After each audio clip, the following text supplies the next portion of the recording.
out of the NBA, as reported by ESPN's Adrian Wojnarowski, the league and players union are in exploratory conversations with Disney to resume the 2019-2020 season in late July at Disney's Wide World of Sports complex. Still no clarity about whether the NBA will play the remainder of the regular season or just go right into the playoffs. There's a call set for next Friday with the Board of Governors that should provide more clarity. And of course, this means we could be very close to basketball returning. We start with you, Marcus, on this one because the NBA may have an opportunity here to do something a little bit different. Should they resume with the regular season or should they just go straight into the playoffs?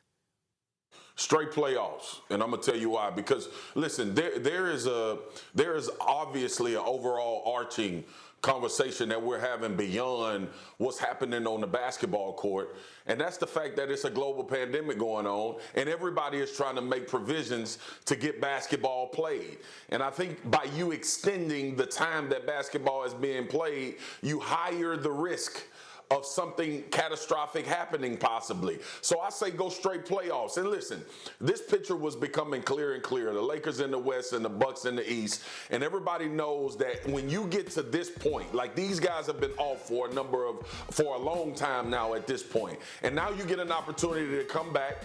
You get an opportunity to go through a abbreviated training camp. Guys get their legs under them, and you go straight into the playoffs. Because what we don't want to happen, what the public does not want to happen, is you go through games previous to the playoffs and have to stop the league year again. And I'm sure that's a part of the conversations that the NBA and the Players Union will be having. As a fan, I'm talking strictly as a fan of the game. When we think about what the NBA was doing before all of the global pandemic came about, we want to see those games. But what have guys lamented about the NBA? You really ain't watching for real until the playoffs come. Max Kellerman has said that the regular season ain't really a big deal anyway. So the fact that we have a really as clear of a picture as we can possibly have about the teams that's going to make it to the postseason, I say get them ready in an abbreviated training camp, make sure guys get their legs under them, and let's get on with this playoff, because that's what everybody want to see anyway. I don't vehemently disagree with you here, but that's not the position I'm taking or I would take. I think when you really consider everything that we know, it's okay to play the rest of the regular season, and in fact, it's probably a good idea. The main point I like that you had to say, Marcus, was that you really just want to get it in. You want to complete your season. And the more time that goes on, the higher chance there is something bad's going to happen, you're going to have to stop.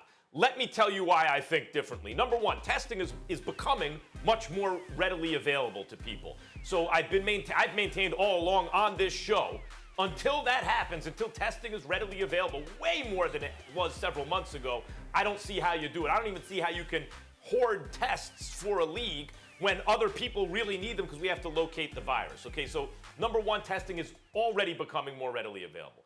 Number two, the way I would work this is with the bubble, I would not let people in and out of the bubble. I think that's the mistake. I'd keep everyone in. It's a big ask, but if you do, if people can maintain in the bubble without coming and going, then there's a lower chance that the virus gets in. So what does that mean, particularly through the warm months? Because the fear of a second wave, which incidentally, health experts are saying could be worse and likely to be worse than the first, is that comes in the cold months. You know, with flu season, you have both those things together. That's not going to be for a while. So what you can do before then is get all the local TV money by completing the regular season. But more than that, Marcus, you're right. We all know who's going to be in the playoffs. You can finish the 7 and 8 seeds with playing games. It'd be very exciting. The fact is we know the playoff seeding even basically after like 25, 26 games. Like there's very little changes in the last 50-something games in the NBA in terms of seeding, and yet we play them. Here, there's an additional, because there's entertainment value, because people in different cities want to see their teams. There's this additional point. Yes, there's going to be an asterisk no matter what. There'll be excuses no matter what. But if you give them 17 games of runway to the playoffs, you're more likely to see what would have happened anyway. If you start them in the playoffs, you're going to get wilder deviations from the norm, which you might like. You might say that's good. It'd be more unpredictable. But we will get more, something much more, I think, like what would have happened if we give these guys 17 games to get their legs under them, get their rhythm back, and get them primed for playoff basketball. If you keep them in the bubble, Marcus, I think that can work. Max, we talking about keeping them in the bubble anyway. And look, I'm not, to your point, I'm not opposed to seeing some regular season games outside of the fact that these playoff teams that are already pretty much clinched, like you alluded to, are possibly losing their star player.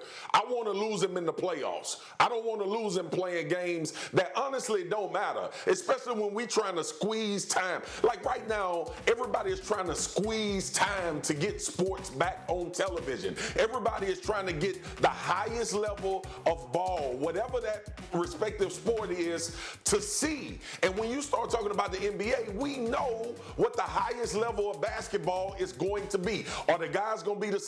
No, they've had time off. Obviously, they haven't been in the gym or playing games leading up to this. But I go back to last year's final. I do not want to see a Golden State Warriors team without KD and Klay Thompson. It is not the entertainment value for me. When the Lakers play the Grizz in the NBA playoffs, if they come back and go straight to it, I want LeBron playing. I want AD playing. I don't want no story about AD tweaked his injury ankle risk or is a got good a high point. ankle sprain finishing out a regular season. That's obsolete. Ultimately, we want the Lakers and the Clippers in the West to play each other full bore and see who's going to come out of that. That's been the storyline. We want to see if the Greek Freak can take the Bucks to the finals in the playoffs. That's why I say you come straight back and eliminate all risk possible as far as getting teams at their full strength, perceivably, with their stars playing in the NBA playoffs. I like the risk argument. I think you don't wait too long to do this. Let's just get it in.